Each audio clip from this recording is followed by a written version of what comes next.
Welcome back. In my last episode, I showed off how to get to tier 1 weapons and armor sets. In this episode, get ready to learn all you can about the tier 2.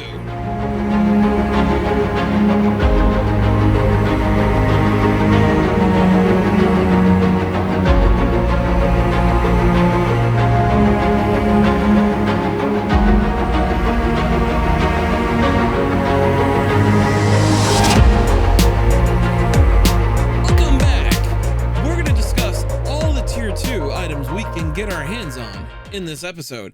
We're going to start off with the Ladybug Armor Set that we have already unlocked. We already have the Ant Club, which is another part of the tier 2 weapon set.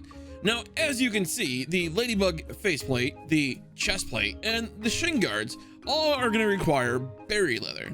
You can get this by going into the hedge.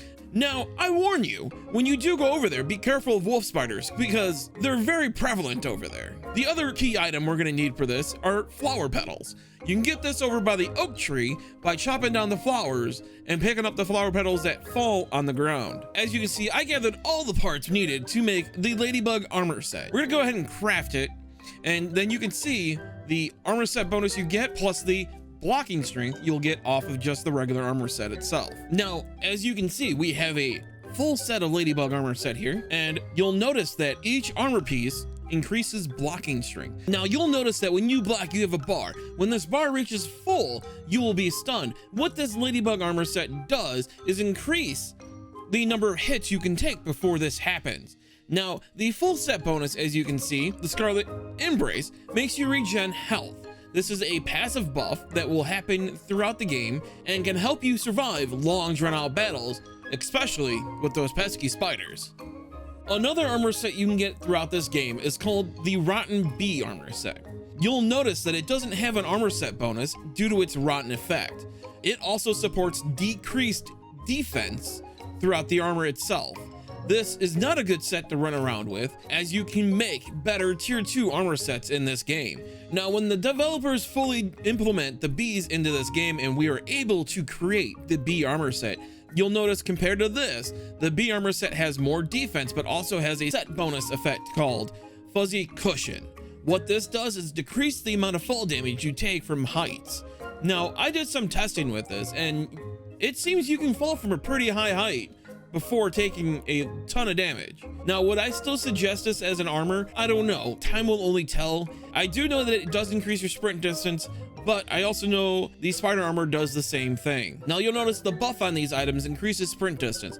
What this does is cause the player to use less stamina as they're running.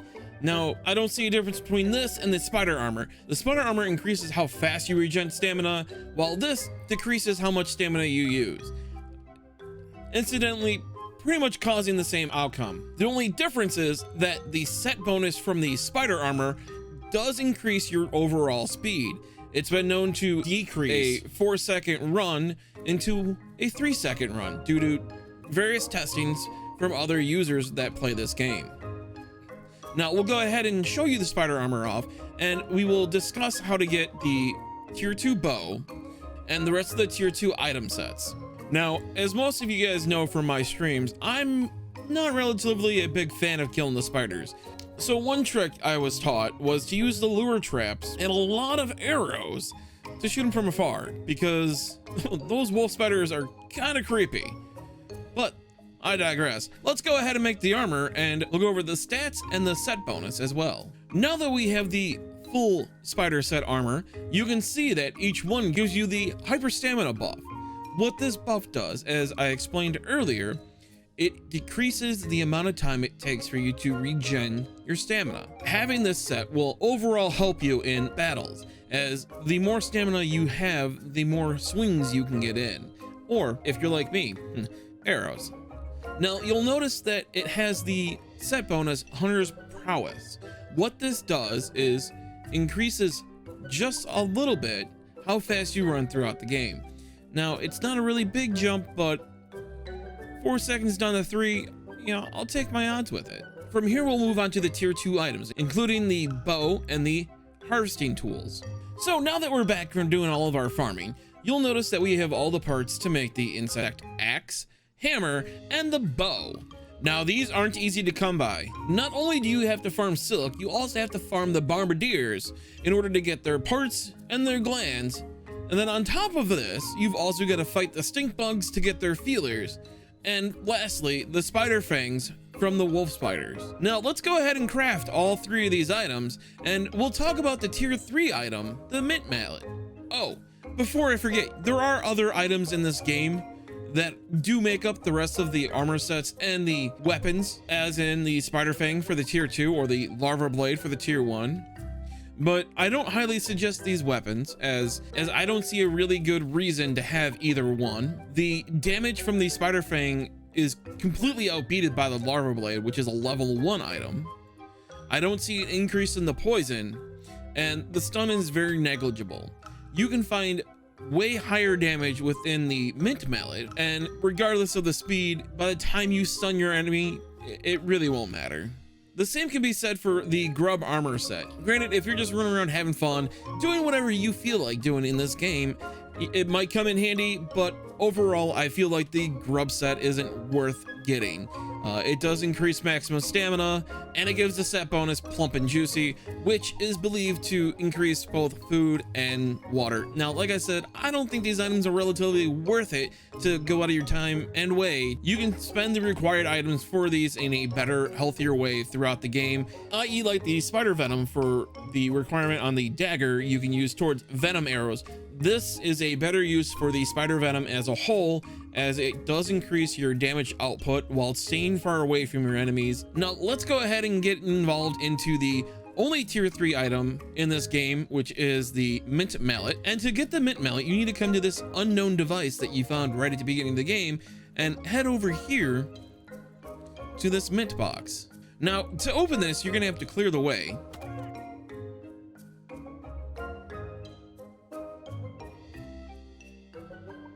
And like so, just shove it open. Now, you're gonna want your tier 2 insect hammer equipped, and wedge yourself in there quite nicely and just start going to town harvesting the mint chunks. Now, as you can see, we have a new crafting idea called the mint mallet. This is your tier 3 weapon and hammer in the game. It's probably the best weapon you can get so far and the best harvesting tool. Now, what you'll need to repair that item is 5 quartzite. That is a really steep cost, but I feel it's very worth it. Now, as you can see, you can only harvest up to 20 mint chunks in this entire game. That is enough for each character. That's 4 different people to have one. This is the hardest resource to come by because, frankly, it just doesn't respawn. Now, will we see a different use for the mints? I don't know, but right now, this is pretty much the only use for it. Now that we're back at base, let's go ahead and craft that sexy mint mallet. Look at that beautiful thing. As you can see, it takes 5 chunks, 9 spider silks, and 8 flower petals. Now, as you can see what I was talking about earlier, this weapon, and albeit mallet, has the highest damage in this game. It also sports a high stun rate, just like the ant club, and it has a decent speed. Now, if we were to compare that to the ant club, you'll notice that it has roughly the same stats, just it doesn't cut it for the damage. So let's go ahead and craft that bad boy. And now you're ready to go around slaying your enemies in freshy mintness. Now, since I still have you guys here, we might as well go over the last thing. Now, you can get burgle chips. You'll notice that when you first come save burgle, you'll find a chip on the ground over here. That's your first one. That gives you better structures throughout the game. Now, there's another one you can find in the anthill. Now, you should already know how to give these chips to burgle, but if you don't know, all you gotta do is talk to him. There will be another chat dialogue that you will then give burgle the chip, and then you'll be able to trade raw science for what was in the chip. Now, as you can see with the first chip, you get the scanner for the science, the torch upgrade, fortified bases, scanner scabs, and that's it. But with the second chip from the anthill, you'll get the eye patch upgrade, the fiber bandage efficiency upgrade, and the canteen upgrade. Now let's go ahead and buy all these, and we'll go over what the eye patch and the canteen upgrade do.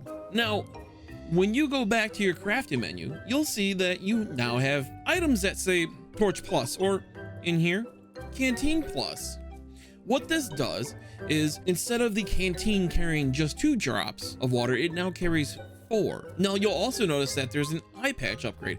Now that changes the eye patch from a tier 1 item from a tier 1 gear to a tier 2 gear. What this does is it now increases your attack and your attack stamina, relatively making you hit more and use less stamina in the process. Now, while this might be the end so far with how all the gear and tools are made, please note that we will have an update, including new armor, new weapons, and a whole lot of new things to explore, including the pond. And with that being said, that's it for this part of the series so far. I will try to keep this updated as new things come in and hopefully keep you guys updated. Just a reminder, if you like what you saw, make sure to hit the like and comment button down below. And remember, if you like what you saw, make sure to hit that like button. And if you got questions, don't hesitate to ask down below. I'll try to answer as best as I can. And if it's an idea you would like to see made on this channel, let me know. Also, I stream on Twitch Tuesday through Sunday. If you want to know more, head to my Discord. Links are down below. That's the best way to keep up with my schedule for when I stream and when I try to put out content. But again, guys, with that being said, that's it for me. My name's Adulric, and remember, just because we're tiny doesn't mean we can't do giant things. Until next time, it's been great. Bye.